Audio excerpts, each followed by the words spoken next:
motivating herself to stick with honesty. Yeah, I was just waiting for you. And I was starting to think you weren't coming back. Keith fidgeted with his cane. Sorry.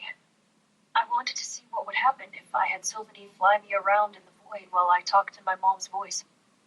I thought maybe if I managed to say at least a couple of the right words while I was in there, whatever she hid would come crashing toward me.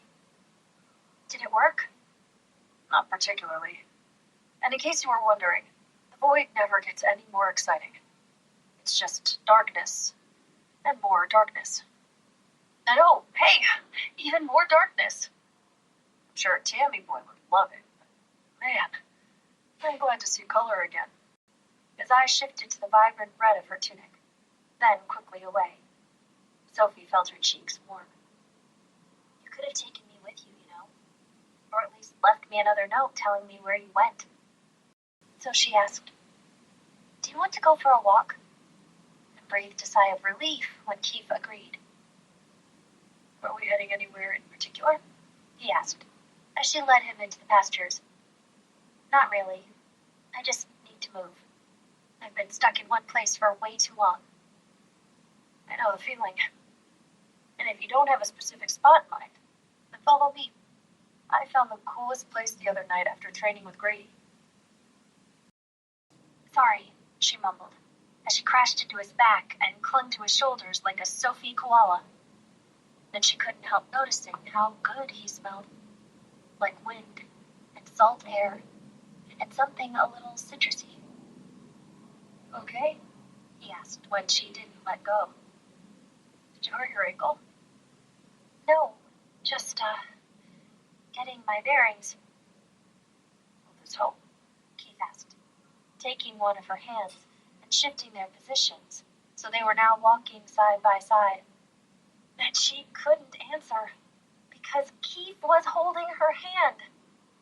She didn't care that he was just trying to keep her from falling on her face. She'd take it. It's so weird, she said, mostly to herself. I'm so used to having you feeling everything I'm feeling.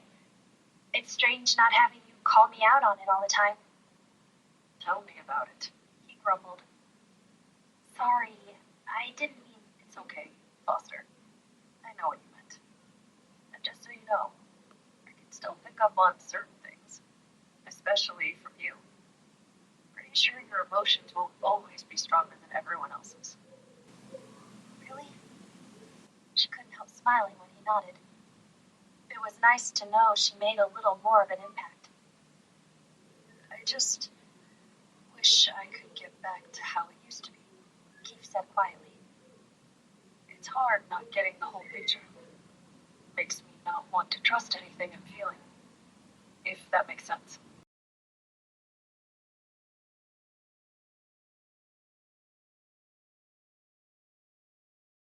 Did you know this place existed? Keith asked. Florrie mentioned it, but I haven't had a chance to go looking for it. She was trying to convince Sandor to bring Grizel here for a date, since it's so romantic. She tightened her grip on his hand, telling herself, I can't do this. As she closed her eyes and said, I'm glad I got to come here with you, even if it was kind of an accident. Keith sucked in a breath, but she needed to say the rest before she let him talk.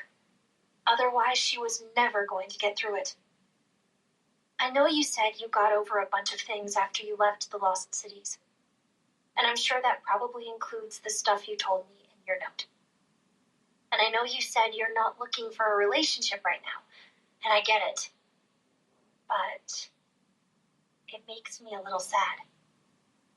Mostly because it means I missed my chance to be with this really incredible guy who makes me laugh and always finds ways to be there for me when I need him. And that's fine. It's my fault. And I'm not trying to, guilt you into liking me again. I just felt like you should know why I might get a little awkward around you right now. I'm trying to figure out how to go back to only seeing you as a friend. And it's not easy. Because I just started realizing how much I care about you. Sophie.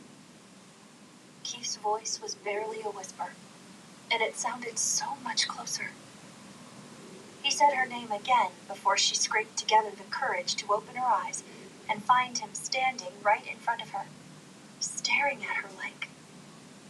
There weren't words for his expression, but her heart seemed to understand, stretching a little more with every beat, like it wanted to fill every part of her. You realize, Keith breathed, and his ice blue eyes seemed to shimmer as they reflected the twinkling light. that if we do this, it could get very messy. Sophie looked away, kicking her toe against one of the glowing toadstools. Because I'm unmatchable? No. The council can feed their matchless to the Gorgodon for all I care. But that wasn't mine when I said my mom will try to use anyone I care about to hurt me. Yeah, but I'm pretty sure I'm already at the top of your mom's list of targets, Sophie reminded him. And I'm ready for her. She patted the holster of her dagger. Keith caught her hand before it returned to her side, cradling her palm in his. That might not be enough to stop her. It might not, Sophie agreed. But I'm not afraid of her. And I'm not going to let her control my life. So if she's the only reason... I think we both know she's not, Keith said. But he still stepped a little bit closer. Close enough that she could feel his breath on her cheeks when he asked, Would you like me to list off all the complications? Sophie shook her head. She was pretty sure she could guess most of them, and she didn't care. All I care about is how you feel, she whispered. If you're only doing this... She held up their clasped hands. Because you don't want to hurt my feelings. He twined their fingers together and shook his head. Trust me. This is what I wanted from the moment I first saw you. Wandering through the halls in the middle of session, covered in alchemy goo. I knew right away that I'd just met someone incredibly special. And every minute I've spent with you since then has proven how true that is. But is this really what you want?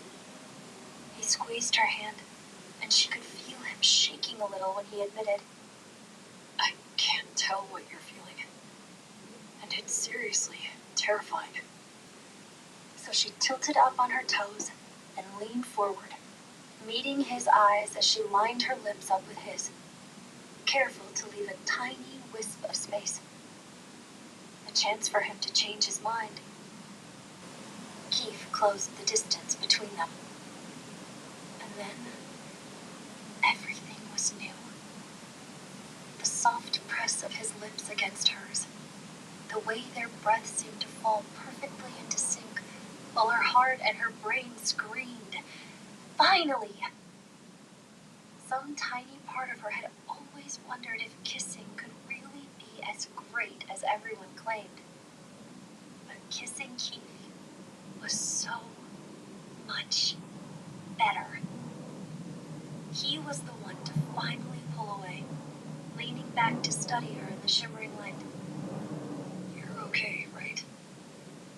No regrets? She grinned. Absolutely none.